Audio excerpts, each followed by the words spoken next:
बिहारी जी के मंदिर के पास एक भिखारी रहा करता था।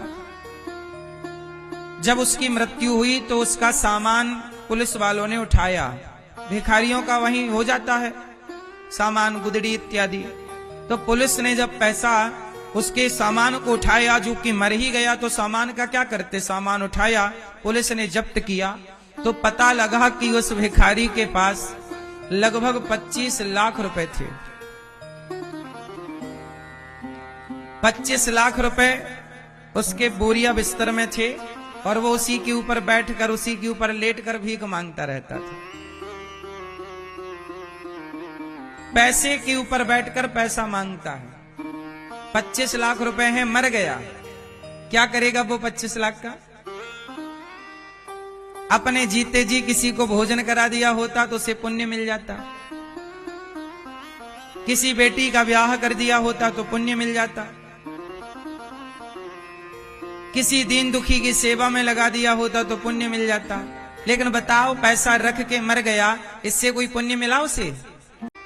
और वो सारी जिंदगी पैसा मांगता रहा,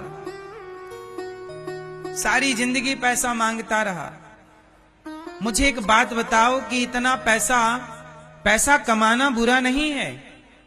पहले ये तो सोचो कि पैसा कमा किसके लिए रहे हो। पैसा कमाना बुरा नहीं है भाई, खूब पैसा कमाना चाहिए, पर मुझे आप लोग ये बताओ कि पैसा किसके लिए कमा रहे हो? किसके लिए कमा रहे हो?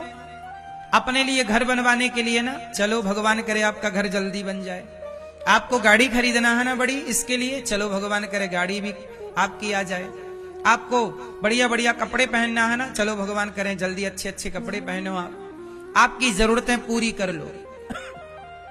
कुछ लोगों का देखो, आपका घर भी बन गया, गाड़ी भी आ गई, आपकी जरूरतें भी पूरी हो गई, फिर भी आप पैसा कमा रहे हैं। कमाइए, पर अब मुझे ये बताइए कि जब सारी जरूरतें पूरी हो गई तो अब जो पैसा कमा रहे हो उसका उद्देश्य क्या है? क्यों कमा रहे हो पैसा? किसके लिए कमा रहे हो? पैसा कमाओ साहब, पहले ये तो बताओ कि किसके लिए कमा रहे हो। अब मैं आपको बताता हूं कि पैसा किसके लिए कमाना चाहिए। पैसा तो ये दास अनिरुद्ध भी कमाता है और हम आपसे भी कह रहे हैं खूब कमाओ। आज यदि लाख रुपया कमाते हो तो 10 लाख रुपया कमाना। आपके परिवार में कितने सदस्य हैं? 4 लोग, 5 लोग, 6 लोग, 7 लोग, 10 लोग। माता पिता, पति पत्नी, बेटा बेटी, भाई भौजाई। अधिकांश आजकल के परिवार 4 लोगों का है या 6 लोगों का है? आप लोग कमाते हो ना 6 लोगों के लिए, और सारी जिंदगी कमाते हो 6 लोगों के लिए। अब मेरा सुनो, ये दास अनिरुद्ध, आपकी 1 माँ है और आपके घर में 6 लोग हैं। दास अनिरुद्ध की 290 वृद्ध माताएं गौरी गोपाल आश्रम में। आज के युग में जो बेटी अपनी माँ को घर से निकाल देता है, उन माताओं के लिए गौरी गोपाल आश्रम में आश्रय मिलता है। और उन माओ का बेटा बनकर ये दास अनिरुद्ध उनकी दवाई से लेकर, उनके भोजन से लेकर, उनकी सारी सेवाएं गौरी गोपाल आश्रम में मेरी 290 माताएं हैं। अब बताओ, तुम 6 लोगों के लिए कमाते हो ना? इतना कमाते हो तो मेरी 290 माएं हैं और सारी माएं बूढ़ी हैं। रोज लाखों रुपया दवाई का खर्चा है। 290 माएं जहां होंगी तो एक एक माँ को भी यदि दवाई की थोड़ी थोड़ी भी जरूरत हो गई तो समझ लो कितनी दवाई लगेंगी। तो बता, मुझे कमाना जरूरी है कि नहीं? तो मैं किसके लिए कमा रहा हूं?